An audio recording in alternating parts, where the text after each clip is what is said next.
how do you feel physically and emotionally right now in your life because of some of the changes you made? And then we'll talk a little bit more about the changes.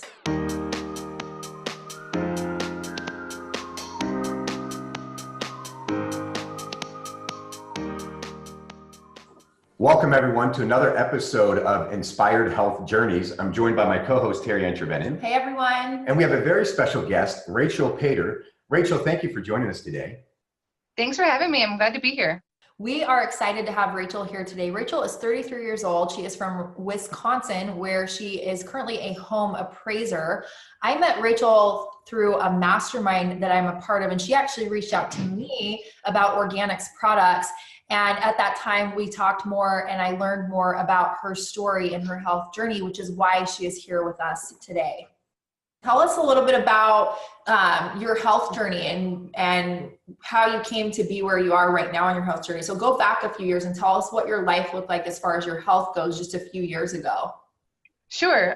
So a few years ago, it was filled with drinking, smoking, eating really bad food, waking up with a hangover and then drinking more to get rid of that hangover. I used to be a full-time bartender, and as grateful as I am for all the things I learned in that patch of my life, I'm super happy I've moved on and kind of not surrounded by that environment any longer. So I started smoking when I was 16, and then I moved to college at 18, and like that's when the freedom came. And then, you know, you can smoke whenever, no parents, don't have to hide your pack of cigarettes. And then that just unfortunately just raveled into the rest of my life until my early 30s, until I started making some changes. How did you feel as far as your health goes when that was all going on? Were you conscious about how it made you feel and how it impacted you, or did you just not think about it? Or were you just going through life and going through the motions? It didn't start impacting me, I would say, until 28 or 29. I was just living a really fast-paced life through college, after college. But then as I started approaching my 30s, I started to see it in my skin. I started to see it with exercising, and I literally got to the point where I would go up one flight of stairs and I couldn't breathe. I felt suffocated. Got it. Yeah, I can relate a lot. I started smoking when I was 15. I smoked for 20 years. This July will be 5 years of not smoking. I drank a whole lot. Thank you. Yeah, it's interesting. And as former smokers, especially through our 20s, right, we don't feel like it's really affecting us, whatever, we'll just smoke. But then all of a sudden it hits, or life changes, or we grow up and it's time to make a change. What was the big thing for you that just the aha moment, it's time to make a change? I would say the suffocation. Like I said, like I would be going up a flight of stairs and I couldn't breathe. I was sick of missing things. Like I would, let's just say I had a family dinner and I would be like, okay, I can smoke on my way there, because I never smoked in front of my family. I could smoke on my way there, and then 2 hours, and then maybe I can quick sneak out, and then I can smoke again. And that's just the way I processed every single day. And I was over that. So between not being able to breathe and it literally controlling every action and movement in my life, that was it for me. And I think it happens a lot with addiction. Many people that are listening to this, whether you're addicted to food or you're addicted to other things, they can relate to the constantly needing to plan out the time you're getting your next fix. I mean, I remember as a smoker, and I would fly, I wouldn't take any carry-on stuff so that I could get out of the airport during my layovers, go have a cigarette, run back through security without stuff, and get on my next flight. I mean, it's brutal how much that stuff rules our life. So feeling the suffocation, feeling you can't breathe, knowing it was time to a change, what were the first things that did you change? What was the first thing you did? So a couple of years back, I tried acupuncture. It didn't work for me. It probably works for many others. It just wasn't for me. So that was like the first initial baby step I took. And then I started to flirt with the idea of quitting. And then I would be like, oh my God, that's so scary. Like, nope, not doing it. And then my mom happened to see an ad on TV for a quit study. So it's through our university here, and she just sent me the number and kind of said, do what you want with it. So I held on to the number for quite some time, and I said, all right, I'm just going to call. So I called, I got signed up. and that was it. That was my leap. I don't know if you want me to go into the whole process of the quit study, but it's quite simple. So I got into the study. They gave me a medicine that helps you quit smoking, and that medicine, it didn't work for me either. I was on it for a week. I cannot describe to you the feelings I had. I had the most severe depression. I didn't even feel like myself. So I said to my boyfriend, I was like, this is it. Like, I can't do it with medicine. I'm going to do it the natural way and just do it. So that's just how it went. Fortunately, through this quit study, they still, even though I wasn't taking their medication, they still offered me support and meetings. So I got to talk to a mentor once a week, which was extremely helpful. Awesome. So tell me about your emotional, because like a lot of people don't realize how much the emotional aspect of our lives impacts our health as well. You know, you talked a little bit about, you know, when you were smoking, it was like, I can do this before I get here and this before I get there. But like, you know, that's the physical side of it and feeling that need to do that. But talk about the emotional side of your health and how you felt. And then after, you know, before and then after you quit smoking, like how did you feel emotionally on both sides of the fence? So while I was smoking, I mean, I attributed that time to me time. That's when I would go on my phone. That's when I would send my emails, send my text messages, talk on the phone. I never associated it with a bad thing until it started really impacting my health. Now, when I quit smoking, I literally felt like I lost my best friend, and I was mourning my best friend's death. And I still mourn that death, as crazy as that sounds. I still mourn it every day, and I still think about that best friend every single day. But I've moved on from it, but I still miss that friend.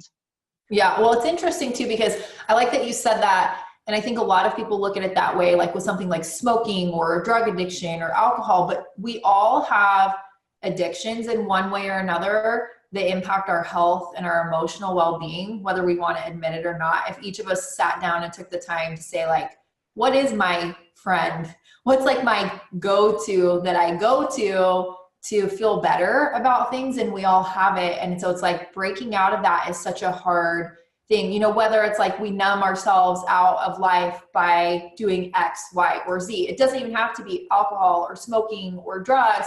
Like there are other things we use to numb out. And I think getting really present in your life to your health and your body boils down sometimes to like, what am I using to make excuses, or what am I using to numb out of life so I don't have to focus on more important things in my life? And it's a struggle for everyone. So I love that you said that. And I think a lot of people can relate to like, what's my best friend? Yeah, a lot of people say that with smoking or drinking, but there are other things as well. So I think that's important for people to hear.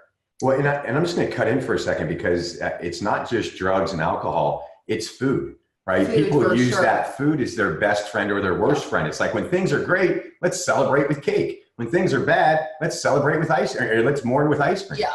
And they do that with television, right? You turn on the TV to numb out. We find all of these things. I think a lot of people, I talk about smoking a lot. I know you talk about smoking, Rachel, because that's a big addiction for us.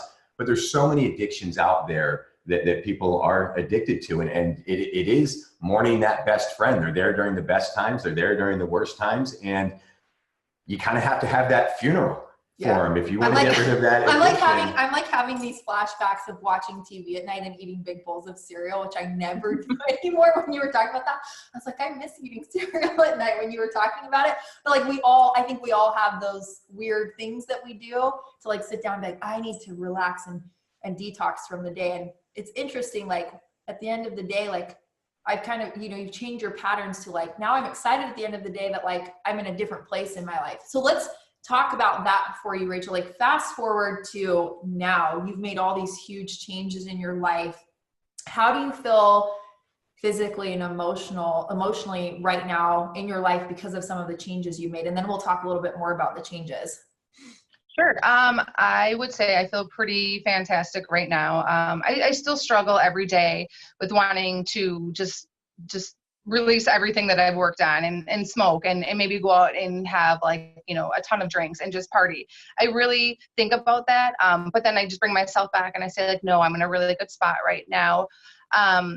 My mental health is great. I just cope differently. So if I get in an argument with someone, I would always used to go for a cigarette. Now I just breathe, I think about it, maybe have a conversation with that person and move forward.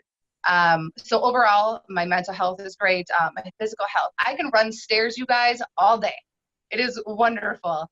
And yeah, I'm really pushing hard into fitness. So that's a great aspect of my life. I walk every day. Life is good. It's really good. Awesome. So Rachel, let me ask, I mean, did you take on everything at once? Because I've talked a lot in previous podcasts and videos, like, don't try to tackle the world at once. When you're trying to make a change, don't go out there and quit smoking, quit drinking, start going to the gym, start eating healthy. You take on all these things and your chance of failure is super high. So was the first thing for you, and just share with me, was the first thing just quitting smoking and that was step one and then it led to more things? Or did you take on more things all at once and find a way to make that work for you? So my initial goal was to quit smoking, but I attribute smoking and drinking. So if smoking's going, drinking's going too.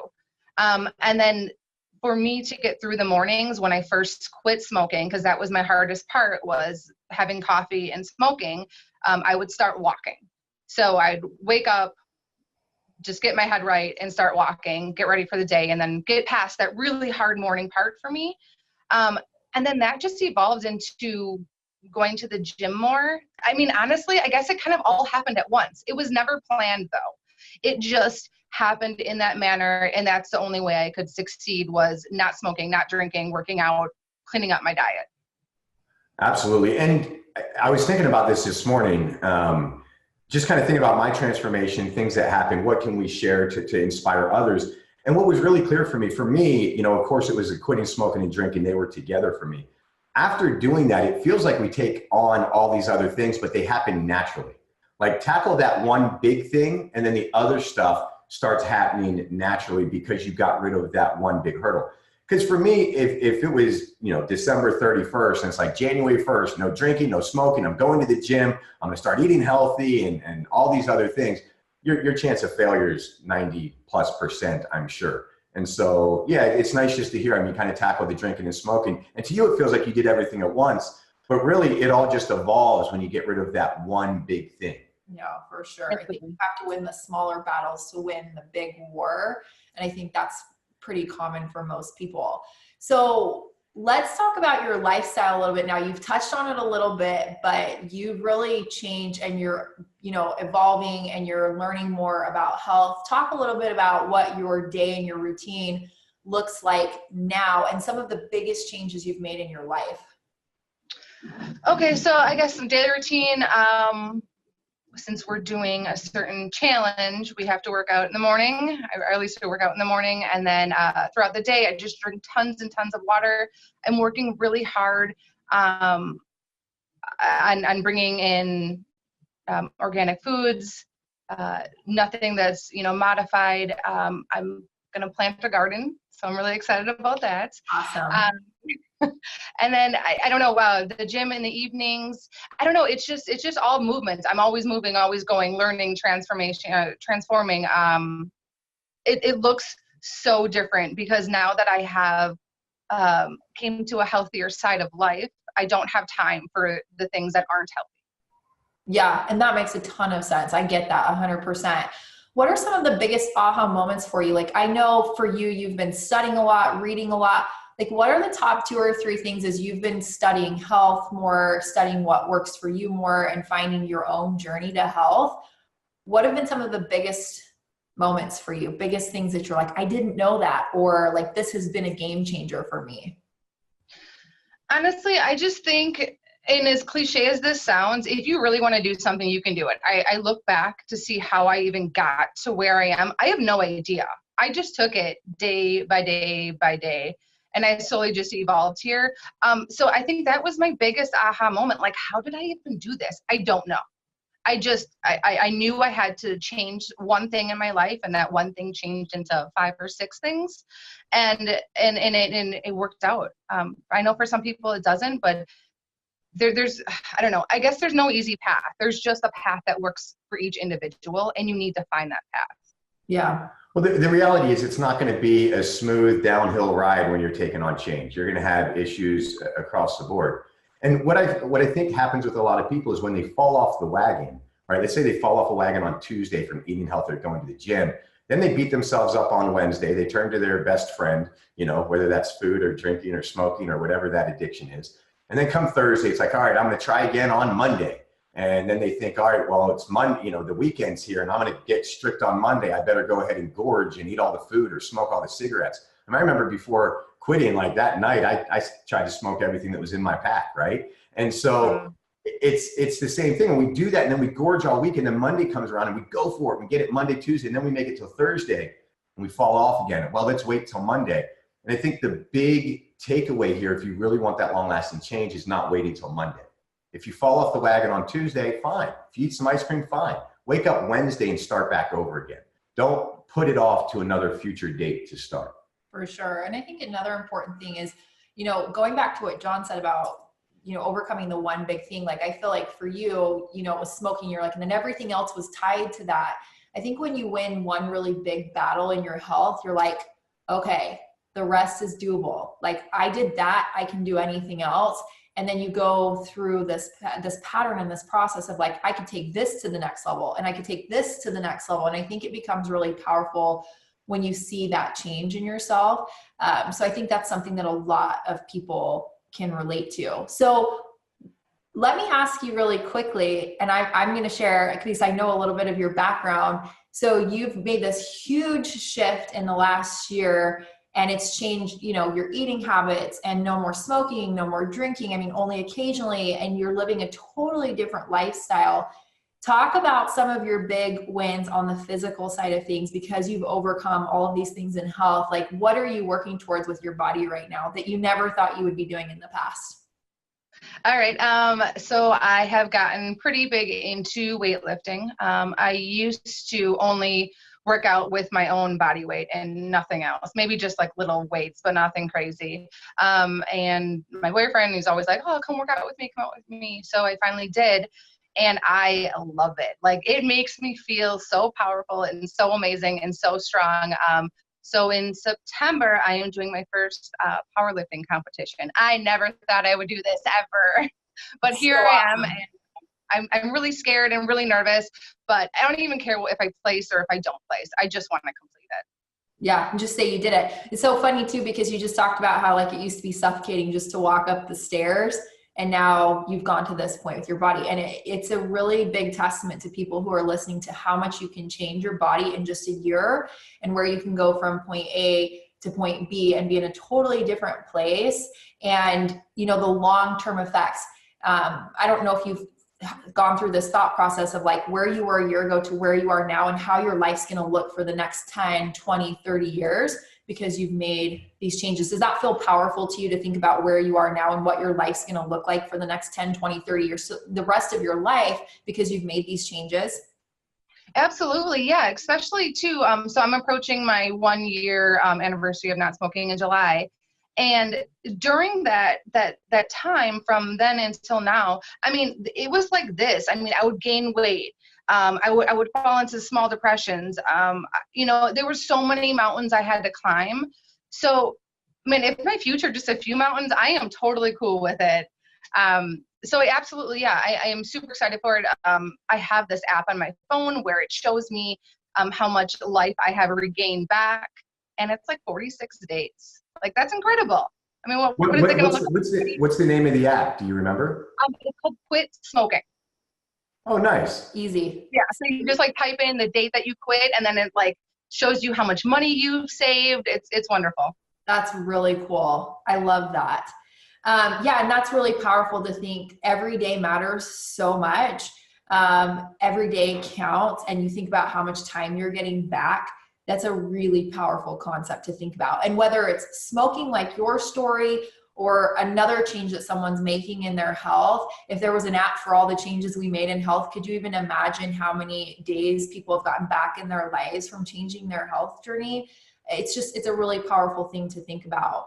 So Rachel, last thing today, If you had one message you could leave with the world about health from where you've been on your journey of health, what would you say to people who are trying to change their life and change their health? What would be your message to them? Your one message, super important message that you could say to the entire world about their health? Do it now. Don't do it tomorrow. Don't do it next week. Do it today. Have a plan and completely execute.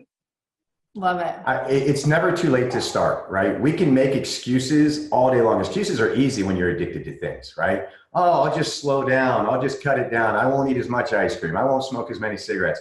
It never works. You just got to do it. Do it now. Don't wait. Don't wait another week. Don't wait another month. Don't wait another year. So, Rachel, it was awesome having you on. Thank you for being vulnerable. Thank you for having me. For those of you that are listening at home, watching at home, do you want to share your story with us? Do you have an inspired health journey to tell us about? Send us an email to inspired@organixx.com, inspired@organixx.com. Terry Ann, you have any last words? No, thank you, Rachel, for being with us today. I appreciate it. Thank you. Thanks, Rachel. Thanks, everyone. Have a great day, everyone.